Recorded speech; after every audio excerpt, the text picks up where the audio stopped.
when will the food industry wake up and say, you know what, maybe we don't want to be giving people more and more food. Maybe we want to give them tasty but healthy food.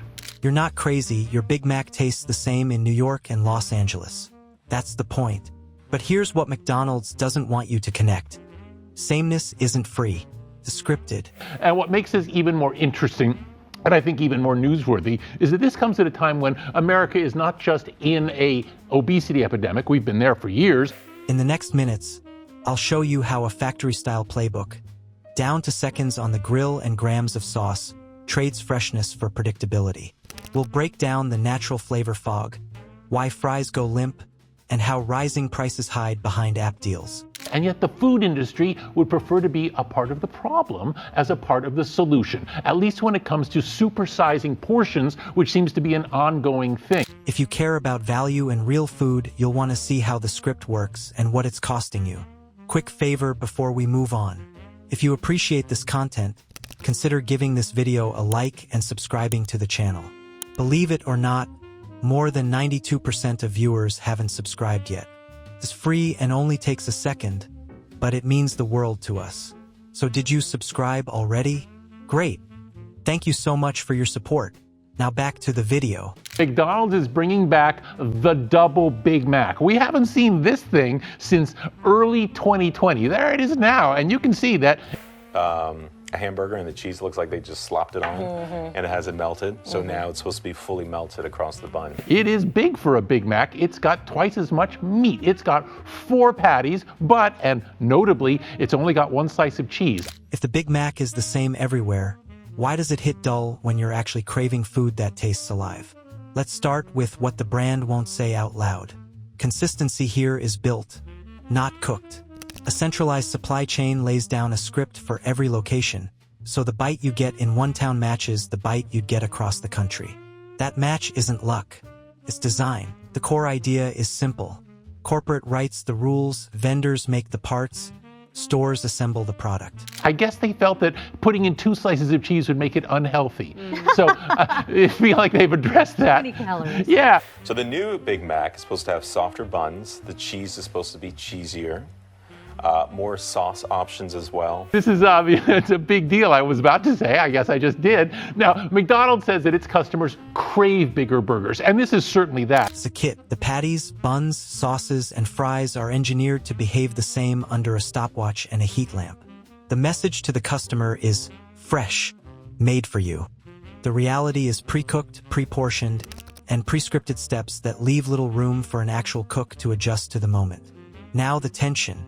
The menu promises hot and fresh. It runs at about 740 calories, which is roughly a third of the volume of caloric intake you should have on any day. Features 4 patties instead of 2. It has more mac sauce along with the lettuce, onions, and pickles. It should come with a health warning, in my humble opinion. Yeah, it's not a bad thing to say. All things considered, that's a lot of meat you're looking at right there. The back end runs on staging and holding.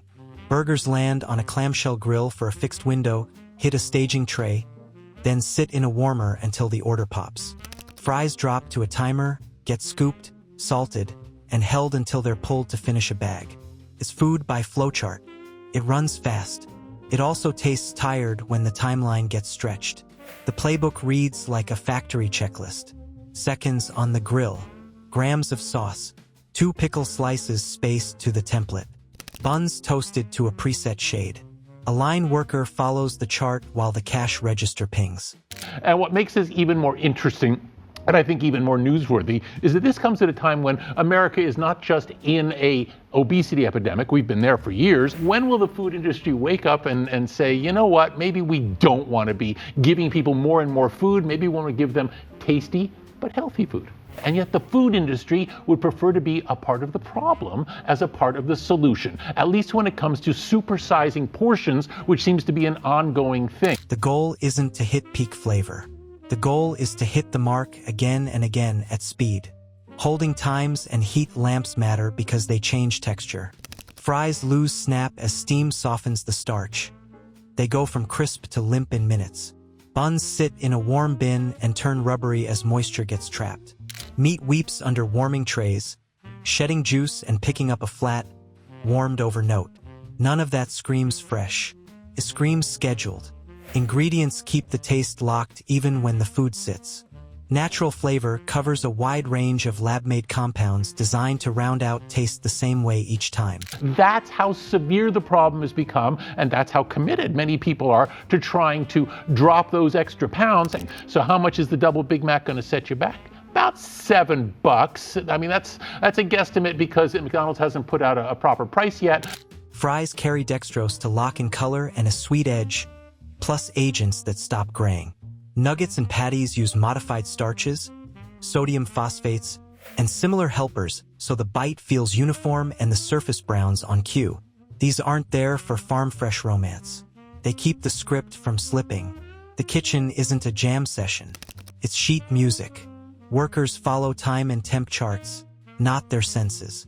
If a patty looks done early, the timer still rules. So they're adding, do you remember this? The double Big Mac. It is now back on the menu nationwide for a limited time. But the double Big Mac will debut later this month for a limited time. And beyond that, you just gotta wonder. If the fries sound like they need another 10 seconds, the buzzer decides. This control makes training easier and cuts mess, but it also drains out the small choices that make cook-to-order food pop. Now the wallet side. Prices creep up while portions feel smaller. That's shrinkflation. You get less in the box or a thinner patty or fewer fries in the same container, while the base price inches higher. App deals float like life rafts. Buy one get one, bundle and save. But those discounts steer you into preset combos and keep you focused on a short-term win. Meanwhile, the baseline gets more expensive, and the product experience stays scripted. So why do people walk away disappointed? The system optimizes for speed and sameness, not flavor and texture. Satisfaction slips when the hot side cools and the crisp side sags. You taste the process more than the food. That line you feel between the ad and the bite isn't in your head. It's baked into the workflow. The real kicker is this: what you see at the counter is only the last act. The fresh claim starts late because most of the decisions that define taste and texture happen miles away. Now let's move on to what happens before your local store ever unwraps a bun. The upstream factories that make the script possible. The truth is, you're not buying freshness. You're buying a script that swaps flavor for predictability, and your wallet pays for it. Prices climb while portions thin out, so that deal feels more like a decoy than value. The food stays staged, the costs don't. If this gave you something to chew on, hit like, subscribe, and share it with someone who still trusts the menu more than the fine print. You might want to watch how long the food sits under warmers next time. Next time you want value, compare cook-to-order food against a stopwatch, and decide which plate deserves your money.